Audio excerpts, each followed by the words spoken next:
বিনোদন প্রেমীদের পদচারণায় মুখর খাগড়াছড়ি পর্যটন কেন্দ্রগুলো। মৌসুমের শুরুতেই দেশ বিদেশে পর্যটকরা আসতে শুরু করেছে। পর্যটন খাত সংশ্লিষ্টরাও সাধ্যমতো চেষ্টা করছে ভ্রমণ পিপাসুদের মন জয় করতে। নিরাপত্তা নিশ্চিত করতে সব রকম প্রস্তুতির কথা জানায় স্থানীয় প্রশাসন। খাগড়াছড়ির সংবাদদাতার পাঠানো প্রতিবেদন জানাচ্ছেন রিজওয়ান শরীফ। বছর শেষের খুশি নগদে হবে বেশি। নগদ পেমেন্টে নির্দিষ্ট ক্যাটাগরির কেনাকাটায় ৩০০ টাকা পর্যন্ত ক্যাশব্যাক। সব অবসাদ ক্লেশ ক্লান্তি দূর করতে মানুষ খুঁজে বেড়ায় একটু বিনোদন। সারা বছরের কর্মব্যস্ততা ও অনুকূল পরিবেশ না থাকায় সবাই বছরের এই সময়টা ঘুরে বেড়ানোর জন্য বেছে নেয়। এক্ষেত্রে পাহাড়, বন, সাগর বিনোদন প্রেমীদের পছন্দের তালিকার শীর্ষে থাকে। চলতি মৌসুমে পার্বত্য জেলা খাগড়াছড়ির পর্যটন কেন্দ্রগুলো জমতে শুরু করেছে। উঁচু নিচু ঢেউ খেলানো পাহাড়, নদী ছড়া এসব দিয়ে ঘেরা সৌন্দর্যের রানী খাগড়াছড়ি।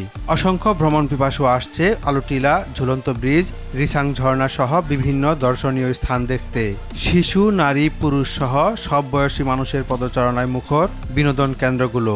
প্রাকৃতিক সৌন্দর্যটা অনেক বেশি, আর পরিবারকে নিয়ে আসছি একটা খুবই ভালো ভ্যাকেশন। একটা গুহা আছে, এখানে ঘোরার মতো কিছু জায়গা আছে এখানে। সো বলবো আমাদের খাগড়াছড়ি অনেক সুন্দর, কল্পনার চেয়েও অনেক সুন্দর একটি জায়গাটা হচ্ছে আলুটিলা গুহা। এই প্রথমে আসা হয়েছে, ফুলও ফুটছে, সুন্দর লাগতেছে। বছর শেষের খুশি নগদে হবে বেশি। নগদ পেমেন্টে নির্দিষ্ট ক্যাটাগরির কেনাকাটায় ৩০০ টাকা পর্যন্ত ক্যাশব্যাক। নানা কারণে গেল কয়েক বছর ব্যবসায় সুবিধা করতে পারেনি পর্যটন ব্যবসায়ীরা। এবার ঘুরে দাঁড়ানোর আশা জানায় তারা।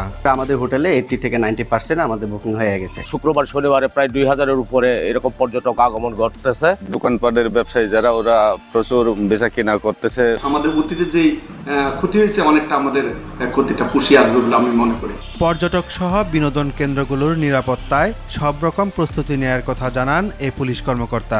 পর্যটকদের জন্য টহল পুলিশের ব্যবস্থা করছি ইউনিফর্মে। নিরাপত্তার যাতে কোনো কমতি না হয় আমাদের সকল ধরনের ব্যবস্থা নেওয়া আছে ইনশাল্লাহ। নির্মল আনন্দ মানুষের শরীর মনকে সতেজ ও বিকশিত করে, এমনটাই মনে করেন সংশ্লিষ্টরা। রেজওয়ান শরীফ, RTV।